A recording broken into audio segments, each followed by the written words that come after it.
All right, welcome back. Hope you're excited to dive into the first portion of this course, the Foundations module. Now, again, if you are a seasoned investor or if you're a brand new investor, I think this is a great module to watch for a couple reasons. One, and really, if you're new, it's pretty self-explanatory, so you can learn the foundations of the business. But if you are more seasoned, you're gonna watch this, you might get a different perspective on how we look at the market as a whole. For example, the videos in this section are understanding the land market, how we add value, the 4 pillars, and then where to start. For everybody who's new and hasn't done a land deal yet, how do you take this information? Where do we go and where do we start? I think it's paramount that before you jump into any industry, you understand how are we actually adding value? What are we doing? What are the activities we're doing that allow us to add value? Because at the end of the day, whether you're selling sheepskin boots or you're selling land, we have to add value in some way. Okay, that's what I got for you here. Jump in and we'll see you soon.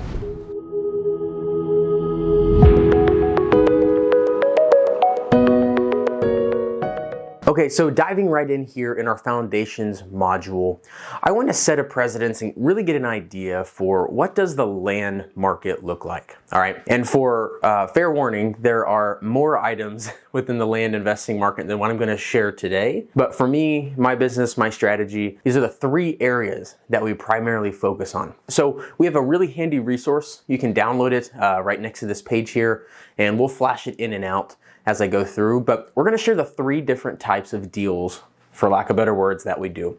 They're infill lots, okay?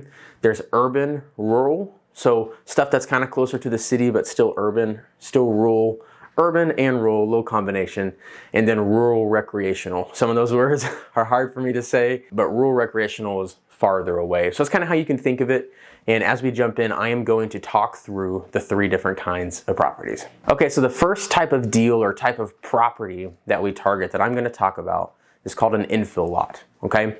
The definition of an infill lot, which I have up right next to me, is they are those spaces left over after developments and cities have been planned and partially developed, okay?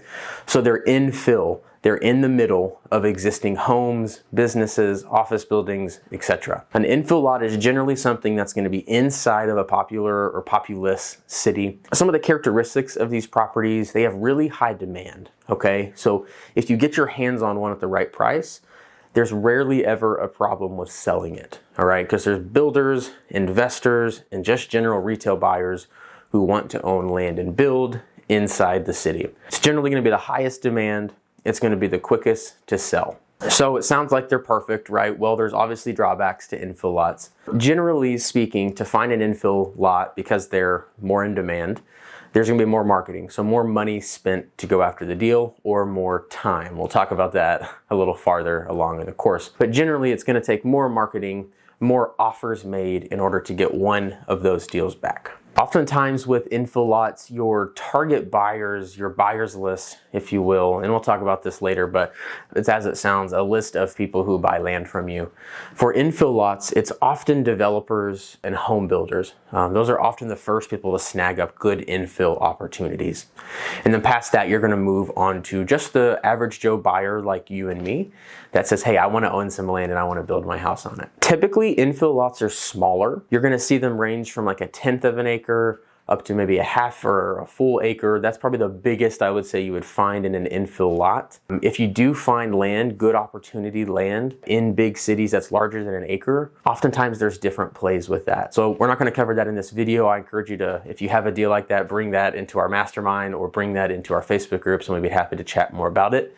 But for the context of this, infill lots are leftover lots after development, right? Lots where people didn't build. All right, so that's infill lots. I'll explain in a later video why those make a great opportunity for wholesaling. But for now, let's jump into our next type of deal that we often do, and that's urban rural, okay? These are probably my favorite kinds of deals. They're the easiest to do. They generally carry the largest spread, or the easiest to make spread, if you will. So say you buy a property for 20 and sell it for 50. That's what I mean by a spread. These properties are generally larger acreage within 45 to 60 minutes of a city in its suburban areas, okay? Your target buyer for this is generally an outdoor enthusiast or an investor, somebody who probably lives around that area and wants to own acreage, right? It's a general American dream to own land and to own your home. And so whether it's for hunting or for a cabin or for really any idea you can come up with, for farming, for ranching, I've had people buy properties from us because they're starting dirt bike tracks, like for whatever reason you can think of. These are generally larger acreage properties that are, maybe you could say, in the path of growth for the city, but either haven't been developed or are just outside of city limits and where they would be developed. These kind of deals are generally going to require more capital unless you're really savvy or you have a really good financing strategy set up. These deals are often more cash intensive to do. We do have strategies for getting around that, but generally when you're playing in this arena, in the urban rural area, you're competing against a lot of heavy cash buyers. So if you can't come in with a really good offer or a competing cash offer, something that has actual cash behind it, oftentimes wholesaling or similar strategies will be a little more difficult because these properties do carry a higher dollar per acre. And you'll hear me use that term a lot through this course, is dollar per acre. That's generally how we evaluate land as a whole. But generally outside of cities, this can range anywhere from like 5 to 30, 5 to 40, 5 to 50,000, really depends. Here in Austin, if you're 30 minutes from the city, land's gonna cost 40 to 50,000 an acre. Whereas maybe if you live in Huntsville, Alabama, 30 minutes outside of Huntsville, maybe 12,000 an acre. Really is just going to depend on the local market. But the idea is these generally carry a lot larger price per acre, so more cash intensive. These are great properties because oftentimes realtors are just really bad at selling land. And there's also a gap in the market for financing. And we'll talk about seller financing in a later module. But these properties, again, since they are more expensive, they carry more of a spread. So if I buy 50 acres within 30 minutes of Austin versus 50 acres within 90 minutes of Austin, well, the 30 acre one is going to be much more expensive, and therefore if I can do the deal correctly, it's got a lot more room to make money. Again, just like everything, these are these are more in demand opportunities. So it's going to take more marketing, it's going to take more mail, it's going to take more effort to actually find them. But in general, once you get this strategy down, these are my favorite kinds of deals because they carry the largest. Generally, you can make the most money on them, to put it simply. Okay, so the last kind of deal I'm going to talk about here is rural recreational, okay? And we'll pop it up here so if you can not, you probably can't understand what I'm saying, but rural recreational, generally speaking, this is going to be 60 minutes and farther out from the city. So if you think, for example, one area that comes to mind right now is outside of Phoenix, Arizona. If you go about 2 hours to the west, you're gonna find a lot of land developments out there, okay? Why is this, okay? Arizona has a ton of land, right? And so obviously the land closer to the city gets developed first, but land farther away from the city, 60 minutes, 90 minutes, 2 hours, often is gonna carry a lot lower price per acre. And why? That means it's a little more work on the investor side. Oftentimes it means there's a whole nother buyer pool you can introduce. Because when you're dealing with infill lots and rural recreational properties, you're dealing with higher net worth individuals when you sell the properties typically. When you're dealing with rural recreational, it brings in a whole lower income class that can actually have the dream of owning land because the land's farther away, it's not as in demand, and therefore it's cheaper. So if you want to get an idea of what rural recreational properties are, I encourage you to just go check out a couple of these areas, whether it's on Zillow or Lands of America. We'll talk about all those tools a little later in the course. But go look at areas like Costilla County, Colorado, Apache County, Arizona, Duchesne County, Utah. Those are classic examples and very popular markets for folks that are investing in rural recreational properties. So these deals, I think, are awesome for the first-time investor or for somebody who is really trying to learn the land game, okay? And the reason is there's not a lot of people suiting these deals. All right, land that's farther away from the city generally doesn't have realtors going after it. It doesn't have a ton of investors going after it, and it's less in demand. So generally it gives you more opportunity to find and create really good deals.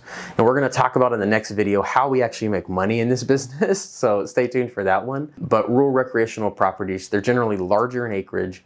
We're talking 5 acres, 10 acres. Often we've done deals in the hundreds, multiple hundreds of acres. They're generally typically 1 to 3 hours outside of a major market. They have less restrictions. So this is a big thing for a lot of people. Whereas if you find land within 30, 45 minutes of Austin, Texas, where I live, it's generally more restricted, pretty restricted, I would say. But if you go 2 or 3 hours to the west, where there's not as much development, there's really not it's just a lot of bare vacant land, you're gonna have almost no restrictions. And this is really big for some potential buyers. So again, the goal of this video isn't for you to decide on what kind of land you're going to do yet. We'll do that in a later one.